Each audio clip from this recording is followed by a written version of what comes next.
And I am here with, Hobo turtles. indeed, and I am a Tano Circus, or so, I imagine occasionally.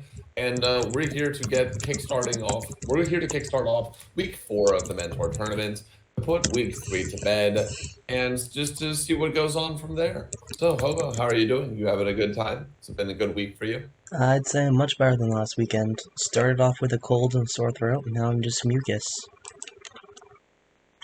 Most excellent, most excellent. For my part, you know, we're working with some flagging energy, but we're gonna summon all of the will necessary. I have food and water and your attention, so we'll manage to make it through. We're kind of having a role reversal from that, so this is gonna be excellent. We're gonna manage this anyways, and it's really easy enough to manage because when we're kickstarting off week 4, we have a couple of things to introduce. Obviously, people are going to want to know what exactly, who they're going to be playing in week 4, but first, I'd like to just notice, before we get into that, what map we're going to be playing on. You like to load up the map so that we can see what all everyone's going to be playing on for week 4? Sure thing, I'll load up Diag right away. You heard it here first, folks. Diag, what? Now, come on now, Hobo. Come on, don't do this to us. No, It's the too fourth painful for match words. will be Sylvan Charm. Silver Boss TD, hello to you in the chat. And yeah, Sylvan Charm is an excellent map. I think it's very multifaceted. At first, it seems very beast favored because, of course, you can get a very easy natural because it's tucked behind your main, and you can get a third base location that's right, in the front door. So it seems like it's an easy way to get 3 bases, and there's a giant center location with spokes all around it for people to move to and expand to. So it seems like it's a very beast favored map. But because that third is so commonly taken as a natural or as a quick third because it's defensible behind the main rally points of reinforcements, airplay is quite good on Sylvan Charm as well. And Mech will be very at home with the idea of a map that they can get a relatively easy 3 bases on, and then use the airship that they're want to use anyways for catapult drops, drop a worker off, and then, get something of a ninja expand. There's a long ground distance between all of the sub island components for what would be the player 3 and player 4 spawn locations. And finding it out over the middle is going to be very interesting. For Rax players, again, the fact that they can drop is entirely doable. And we've seen players like Physics Fan do Proxy 2 Rax Raider on this map because it is so expected that players will go for a greedy move. So how do you think the games will show up, Hobo? What do you have to say? I think, like you were saying, the third's going to be very easy, but as easy as those thirds are to secure, the fourth is the opposite. A lot of players haven't gone for third bases or even a fourth base in some of these matchups, so that could lend slightly more to the favor of people getting an actual third. I think airplay will be the deciding factor, if not just drops in general.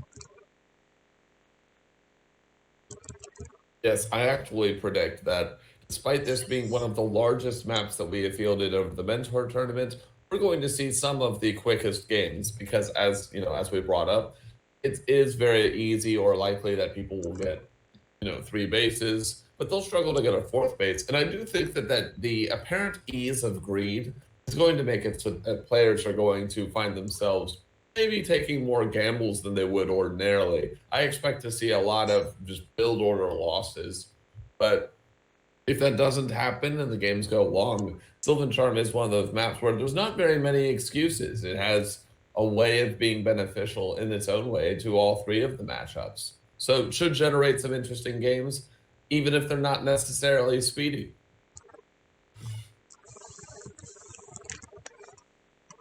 I believe this map also has the most mines on it that we've seen.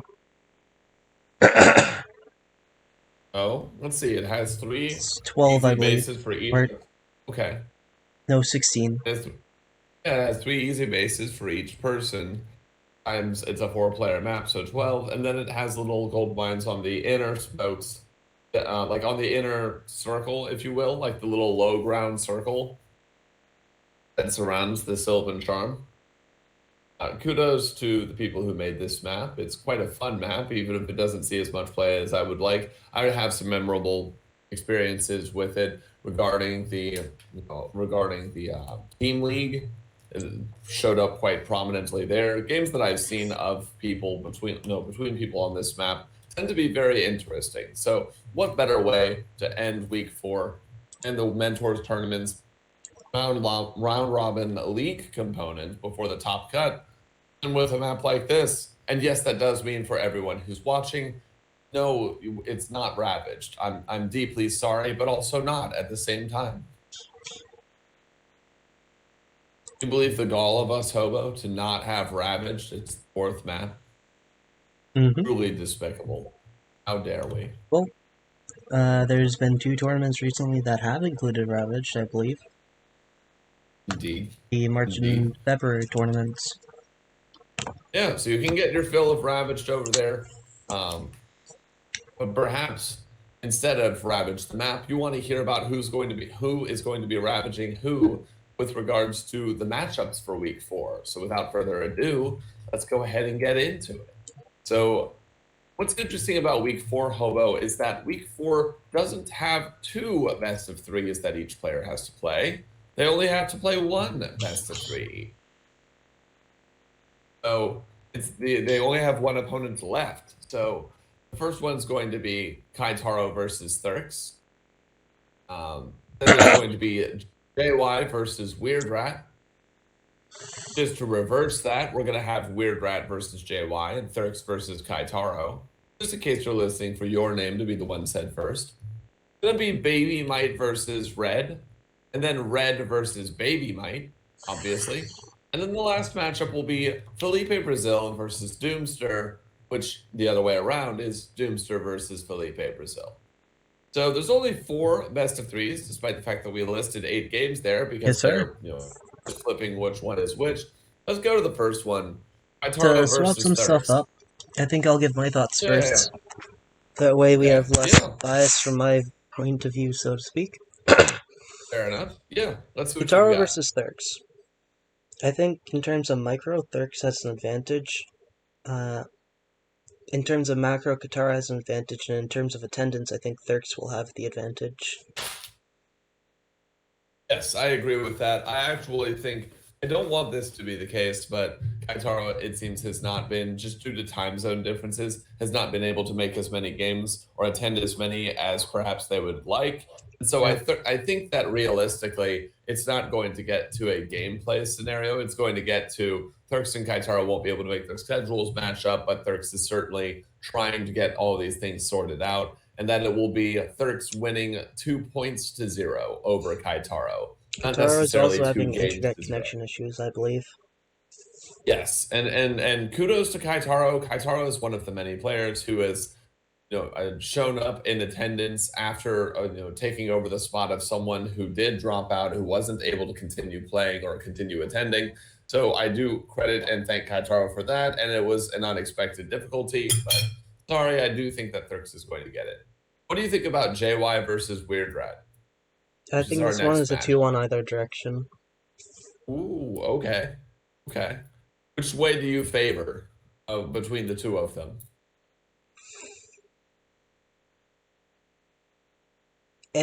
I'd say it depends on who has the mindset. I think both players are equally capable of beating one another. But I just played a game versus Weird Rat. I played a game versus Weird Rat last night, and if he plays like that, I think he can and will beat JY. So I do think that Weird Rat is going to win 2-1 over JY, mostly because Weird Rat is someone that JY thinks is a cut above himself and the other people in the tournament and the certain number 2. And add in the fact that JY has clearly had improvement, but I don't know if that has gotten JY up to the point where they are at the level of Weird Rat. And if they are, kudos, I'll tip my hat to JY. But I do think the way it's going to work in practice is that Weird Rat is just going to overmatch JY. I think it's a bit too far for JY to have come that far. But I've been pleasantly surprised before. So I would expect cheese from JY. Yes, and that's why I'm willing to give one game to JY. I think that Weird Rat's defense for their overall level leaves something to be desired. So I do think that Weird Rat is going to lose a game to that. But if the game, if Weird Rat opens safely and the game goes to a more normal location, I do think that Weird Rat wins. A pretty comfortable two, and then I think JY steals one game away. Next, we have Turks versus Kaitaro, which is just the reverb, and Weird Red versus JY. Those are the same matchup. On What to about Baby Baby Might Might versus Red. versus Red? Yes. Unfortunately for Baby Might, I do have to say, hands down, this is going to be 2-0. Baby Might has Yes. gotten a lot better, but so has Red. And at this point, I don't see it being a situation like what happened with Doomster, where Doomster let his opponent get solid 3 bases, walling him into his third location. One of the main Yes. reasons for that is Prankster is often with Red in these games, and he's constantly encouraging Red to scout. So if Mm. Baby Mike tries to do any of these kind of proxy cheeses, he will be discovered, and it will not end wonderfully for him. Yeah, I mean, it's important to say here, I agree. TLDR, I agree that Red wins 2-0. I didn't know that factor that you brought up with Prankster Gangster, but you look at those series that Baby Might played against Doomster, and then you just looked at the caliber of games that were shown there. And then you consider that Weird Rat like messaged me afterwards to say, you were right about Red. Red is scary. If that's someone that Weird Rat who JY and people who are doing quite well in the tournament think is number two, potentially number one, they think Red is scary and has some mouse and some vigor. Mm-hmm. I understand that Baby Might's improving, but I think Red is just way too far up there. And then with an active mentor as well, it wouldn't be surprising for Red to win 2-0. And I think the fact that it can only be a 2-0 is gracious to Baby Might, because that does not reflect how close the games will be. If I were to put a real score, it would be like 17-0. But it's best of three, not best of 35 or best of 33. Could Again, be a no best of shame on 17, Baby but some Mike. people don't like the base. Onwards to Felipe versus Doomster. Mhm. I think there's potential for Doomster to pull off a win. We've seen with his macro, he builds defensive walls. He uses them mostly effectively. If he can do that and get a solid 2 base push, I think that could work. But other than that, I think it's going to be 2-1, if not 2-0 for Felipe. Yes. So the problem with Felipe for Doomster and Felipe is that they have very different styles. But note what Doomster has done well. Doomster has gotten really good Sim City, has shown like that real promise and real ability in that area. Strong unit Whereas, production as well. yeah, yes, but Doomster's unit production tends to come about when Doomster feels threatened. The problem is that this is probably going to be a Rax beat Rax. By the time Doomster feels threatened by Felipe Brazil's army and starts massively spending money and being very efficient, I don't think that's going to be good enough for Doomster. Like I do think that Doomster's "oh no, I'm under attack" big things ability, So, like at that point, he is higher than Felipe Brazil. But Felipe Brazil's just average level of macro, I think, is going to be too much for Doomster, especially if we get to a 3 base game, so which, I had a friend of mine play Doomster recently on okay, Ravage, no less. Uh, it was an RVM, or no, RVB, and I was having my friend go basically Mass Wolf against Doomster. And he almost lost, and he probably would have definitely lost, my friend being, uh, because Doomster was just sending this massive archer ball, constantly reinforcing it straight down the base. So, where am I getting at here? I do think if he can seize an opportunity like that, where his opponent did something silly, maybe he lost an army in a push, maybe a dropship went down, if Felipe goes to do a drop, if Doomster can harp on that opportunity and push the pressure. If Norm's not actively helping Felipe, that might throw him off, and it might be able to cause Doomster to take a win there. Yes, I do think that Felipe's mechanical ability on average is higher than Doomster's. And I don't think that Doomster's SimCity is going to help as much in a Rax v Rax scenario. It's really it could even be as short as one player makes 2 raiders, the other player makes 1. The player with 2 raiders just kills the other 1, and then walks across the map and wins. I do think Felipe wins 2-1 here. I think that you'd have to give too much to Doomster, and Doomster's strength isn't really conducive to this RVR matchup that I expect to see out of the 2 of them. But, again, I have been pleasantly surprised. It will certainly be something I'm sure that their mentors, Norm and Satset Ananda, would love to have as a discussion point going forward. So I'm sure that they're also very interested in what this result is going to be. We do have a question in the chat for Itano. Itano, can you share your opinion about the fact that Norm kicked some people from the tournament without any reason? I think because neither of us are directly participating in the administration of Norm's tournament, I don't think either of us, not to answer for Itano, of course, but I don't think either of us have the position or the knowledge to address why or why not players may have been booted from this tournament.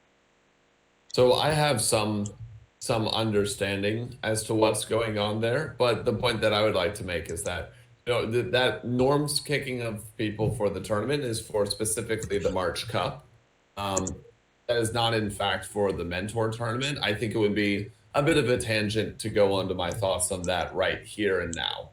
I certainly do have thoughts about it, just I don't think this is the appropriate time and place. I'm sorry if that's not the answer that you were looking for, but that is just respectful of Hobo's time and of the games that we have to get through with the Mentor tournament. Speaking of which, Hobo, we have games for the Mentor tournament from week 3 to cast, unless you have something else that we have to do from a tournament administration perspective or anything of that nature.